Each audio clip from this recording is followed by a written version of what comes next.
Yes, everybody, welcome back to the channel. My name is Stephen Howson, and this is a tactical preview of Manchester United against Leeds. And maybe you can tell with the big stupid grin that is on my face, but this is one of my favourite videos to do. I love delving into the tactics of the opposition. I love looking at how you can overcome an opposition's strengths and weaknesses. And I just love getting into the real football. I don't like talking about transfers. I don't like talking about different speculation. This is a football channel, and we talk about football on this channel. So let's talk about the football then. It's Leeds that are Manchester United's opening game of the season. Leeds are the first team that we will be welcoming to Old Trafford with fans back. And I, for one, cannot wait to be there. I'm going to be there at about 9:30 tomorrow morning, getting right into the mixer. First and foremost, then, the transfers that Leeds have had in this season. Not a lot of strengthening in the grand scheme of things. They brought in Jack Harrison, who I think came through Manchester United's academy, never really did anything. I think he was like 12 when he left United's academy, was picked up by Manchester City. I think he was sent over to New York City and then has been brought back, or he's still part of that City football group somehow. But they brought him in for an undisclosed fee. They brought in Junior Firpo, who could be an interesting addition actually to Leeds, for 13.5 million from Barcelona. And they've also got Christopher Clayson, who's coming from Valerenga as well for 1.6 million. So certainly not being big spenders. And I guess we'll find out what they're all about. Have they added enough? Because it's still very much a championship sort of level side with a couple of Premier League players in there. And Bielsa's got them outperforming their ability. Will that catch up with them this season? Will the intensity catch up with them this season? They finished really strong last season. I think really living up to their billing, came 9th. And I think a lot of people thought they could maybe climb up a little bit. I don't think anyone predicted them to be relegated. I think everyone looked at them and was like, they might do bits, but they've only won one of their 6 pre-season matches. That came against Guiseley, who are in the 6th tier of English football. And you're going, what does that mean? About halfway between Paddock and Leeds, essentially. So that's who they've managed to beat. They've lost 3 and drawn the other 2. The interesting thing about pre-season, when we was looking into what they've done for pre-season, the most important thing for me is, what's their shape? Have they changed their shape at all from last season? Is Bielsa experimenting with anything new? And no, is the answer. They're still looking at the 4-1-4-1 with the 3-3-1-3 kind of variant, which Bielsa is very much known for. That's the formation it likes to play. Even the 4-1-4-1 is a bit of a modified. This is going to sound mad, but roll with me on this one. Even though it's a 4, it's only a modified version of what he does when he plays with his 3-1-3-3. And you go, hang on, I was a 3 and a 4, just a modified version. You're going to have to trust me with this one. Even a 4-4-2 is essentially a back 2. And if the midfielder drops in, it's a 3. That's essentially the difference between the 3 at the back and the 4 at the back, especially when it comes to Bielsa. What Leeds and what Bielsa has tried to do everywhere, really, is create numerical superiority. It's something I do. It's something that a lot of coaches try and aim for. Pep Guardiola is probably the flag bearer for this at the moment. Trying to create space and trying to create numerical superiority. So you've always got someone that you can pass to and someone that can take the ball and advance it up the pitch.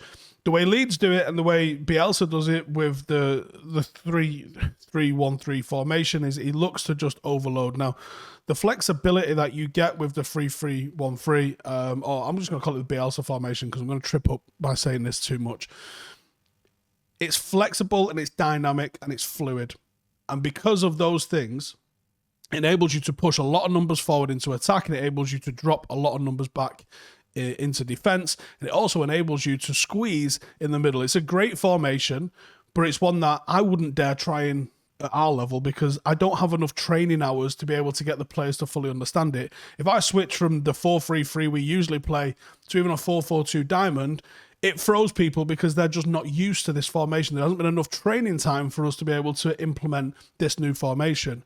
When it's something like this, it's a very, very good formation, and Leeds drill it hard. Bielsa's known for working the players hard, and the players within the system also work extremely hard. They press aggressively. They need massive amounts of teamwork, and when the ball isn't in possession, they absolutely tear ass after it. It's a man-to-man system. They're not really trying to hold space. They're literally getting after individual men, especially the guy that's on the ball as well. So they They have to move as one. They have to work extremely hard. When they do, the results can be spectacular, but they can and they have been exposed.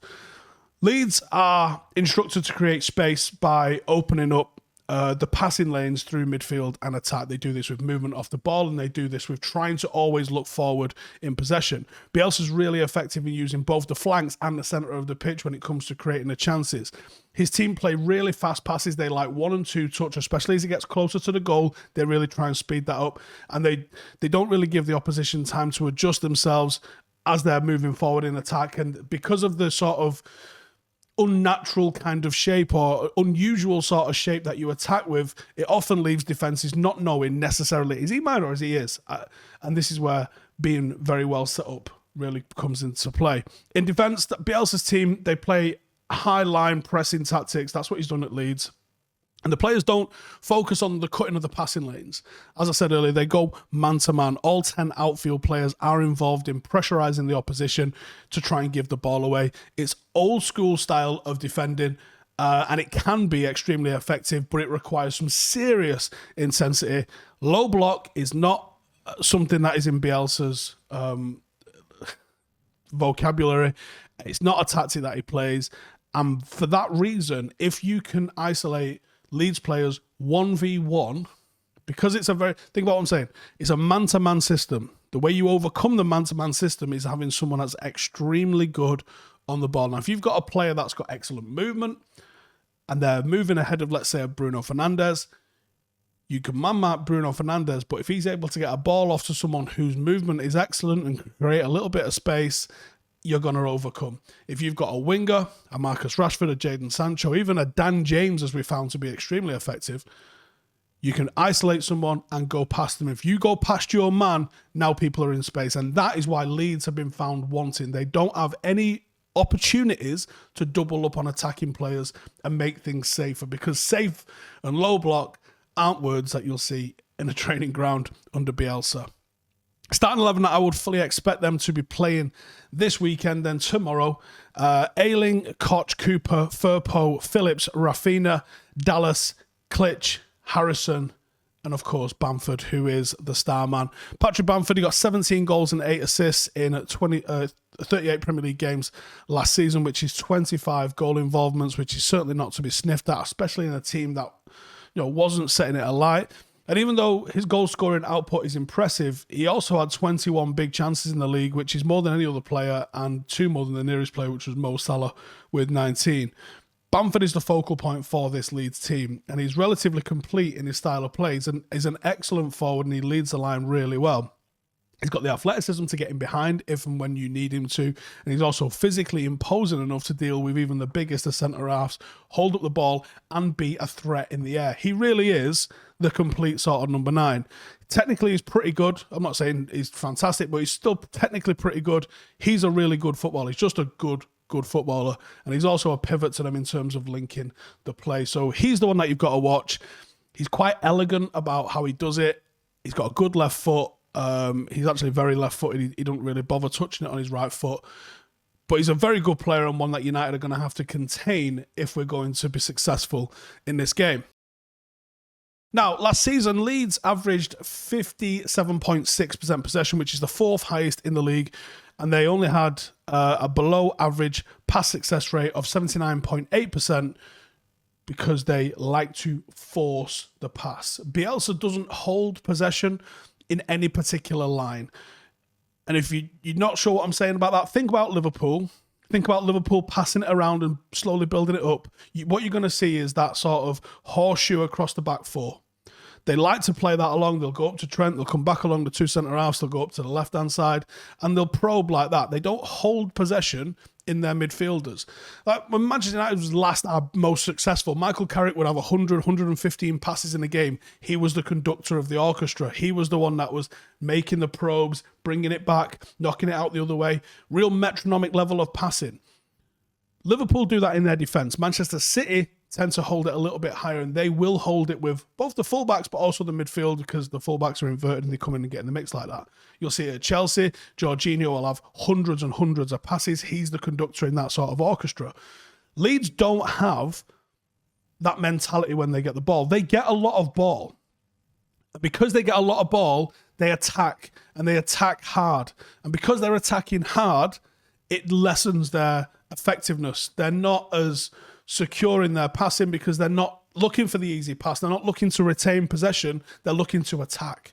So sometimes you'll see them just win the ball and immediately look to play it forward. Because they do that, it makes them a threat. But because they do that, it also lowers the pass completion rate. Now, I don't think Bielsa gives a flying fuck about what his pass completion rate is. I think Bielsa's looking to attack at every single given opportunity. So the lower pass completion rate, and again, it's only a below average. It's not poor. It's just below average. Because they've got a lower than average pass completion, it means that they are trying to play it forward. And again, Bielsa probably doesn't give a flying fuck. They don't like to dictate possession. They're just looking to constantly, relentlessly attack. Now, Leeds also applied the most defensive pressures. That's literally pressing, applying more than 500 defensive pressures than the nearest team. They are aggressive. They are proactive defensively, and they play on the front foot with and without the ball. It does leave them susceptible at the back and open if you beat that initial press, as Manchester United found when we smacked them for 6 at Old Trafford last season. They conceded 54 goals in the league last season, which was the 14th worst, which tells you that they are literally far from solid. They also had the 3rd most defensive errors last season with 13, again proving that they can be shaky. However, they did score 62 goals in the league last season, which was the 6th highest output, meaning they are a threat on your goal. Now, Leeds are very adept at attacking down the wide areas, and they play with a lot of width, and they're not shy in crossing the ball into the box, especially when you've got the brilliant focal point that you've got in Bamford. They had 519 crosses completed last season, which is the 3rd highest behind Liverpool, who are just literally spamming cross merchants, and also Aston Villa. In terms of my starting 11 then, I am going to see, is what I expect to see. I think it'll be De Gea in net. I actually think it's going to be what I expect United's starting back four to be going forward, and that is Shaw, Maguire, Varane and Wan-Bissaka. And for those going, Varane's not been announced yet. No, he's not. He hasn't been announced yet, but what better way to announce him than to do it old school style on the pitch at Old Trafford? Might be wrong, I might be completely misreading this altogether, but he played at the Euros. I think he's fit. I don't think he needs too much to be able to get through a game, and I think the quality that he brings, the experience that he brings, it's worth the risk. I think Matic has looked good in pre-season, again, possibly because of the break that he's had, and I would pair him with Pogba in a double pivot and stick Bruno ahead, obviously in his usual number 10 role.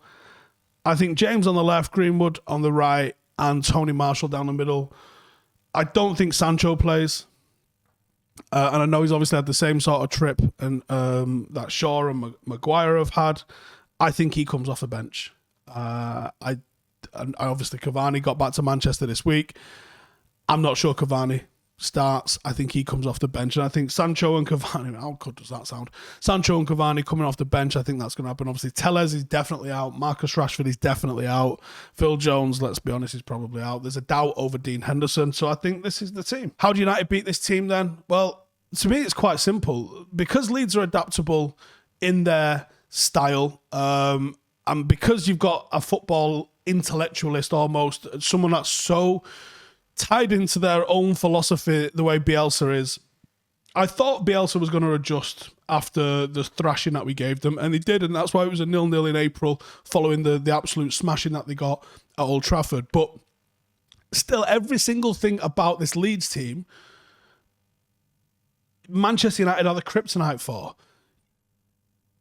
First and foremost, United have to match the intensity. You can be overrun by Leeds and outworked by Leeds, and many good teams are. If you match their intensity, our quality will start to rise to the top. Because this is the problem. When you go through Leeds starting 11, you go, okay, Bamford, great. Yeah, okay. Cooper, is he even a Premier League level player? He might be a lower end Premier League level player. He's certainly not someone that any of the top six I wouldn't have thought are going to be looking for. Calvin Phillips, again, definitely a Premier League level player. But is he upper echelon level Premier League player? There's room for improvement in him. There's errors in his game. He's a good player. Dallas, is he a top tier Premier League player? They're dealing with a lot of players in this team that you'd not necessarily... I mean, Bamford aside, you're not really going to start calling any of these elite, I don't think. Truly, truly elite. And I include Phillips in that. I think Phillips is very good, but I think he's just shy of genuinely elite. I think he's quite a functional player. Do you know what? if I was Liverpool, I'd be looking to bring Phillips in and go with that hard-working recipe that had been successful for us. I think Liverpool are going to balls it up because they're going to now more of a ball-playing midfield. If they'd have signed Phillips instead of Thiago, they could have won the league, I think, last year. Van Dijk aside. I think they'd be a lot more of a threat. But anyway, United's quality will start to shine through if you can match their intensity. And United, I believe, can match their intensity. Pogba might need to be a staple in midfield because of Leeds' ability in defence. We can't afford to be sloppy and loose in possession. And one of the things that you get from Manchester United is being sloppy and loose in possession. If it's Fred, if it's McTominay, Paul Pogba's the one player that's completely press resistant and physical enough to hold somebody off as well. If McTominay or Fred play, they're going to have to be sharp and they're going to have to keep their game simple because this is where Leeds really exploit. Defence is going to have to be on alert because Leeds can... When we're playing out, I mark that down as one of Manchester United's fundamental weaknesses. Manchester United, when playing out, give me the heebie-jeebies. And I think half of that reason is because we don't have a real dictator like a Michael Carrick that you can get the ball to and then he can build attacks from there. I also don't think that we are ultimately the best, especially if you go to the right-hand side. I think Lindelof's good, but I think his ball-playing ability is a touch overrated. I think he's got an excellent ping on him. I'm not sure how good he is at the short stuff. And he's also not physically imposing. I think he can be pressed. And when it's Lindelof alongside Wan-Bissaka, I think opposition target that as a weakness, thinking, we'll press Lindelof because he's a bit shaky, and he'll give it to Wan-Bissaka, who again, he's still a Premier League footballer, but I think we can all agree the weakness in Wan-Bissaka is his ball-playing ability. Once Wan-Bissaka has someone like Jadon Sancho in front of him, he's going to simplify his game and just go in direct to Jadon Sancho. Now that's a possible problem. Because if Jadon Sancho starts getting the ball on the turn, on the halfway line, now United are attacking. Because that's the only mode that Jadon Sancho has got. And if you can start Manchester United attacking, you as a defence have got problems. So you want to start maybe blocking off the passing lane and trying to force Wan-Bissaka back inside. And if it starts going the other way, Manchester United can play football that way. But this is one of the main reasons that we wanted a DM. It's one of the main reasons that we wanted to see Varane in the United shirt. These are players now that will just step out in defence. We still haven't got the DM. But I think that's where Manchester United's major weakness is. We see Manchester City press us to death from trying to play out and be really successful in just turning the ball over constantly. And I think Leeds have identified that as a weakness, and that's where Leeds are going to try and find and probably get a lot of success in winning the ball off United is as we play out. I actually wouldn't be mad seeing us go long if we can't overcome it. Now, that midfield three, that pivot of Phillips, Dallas and Klich, they are dynamic. And they all do completely different things. And the pivot doesn't function like a usual midfield three where it's quite static. Phillips is the defensive anchor in that position. And the front two basically play like number 10s. So it's very aggressive. It's very ambitious the way that they set up. And the forward players for United are going to have some opportunities to get in and around there. Maybe either side of Phillips. Because you can only mark one of you at a time. And if they're clever, the movement, the transitions, you will isolate Phillips, and as we've seen before, you can have him chasing shadows like he was at Old Trafford in the first fixture last year.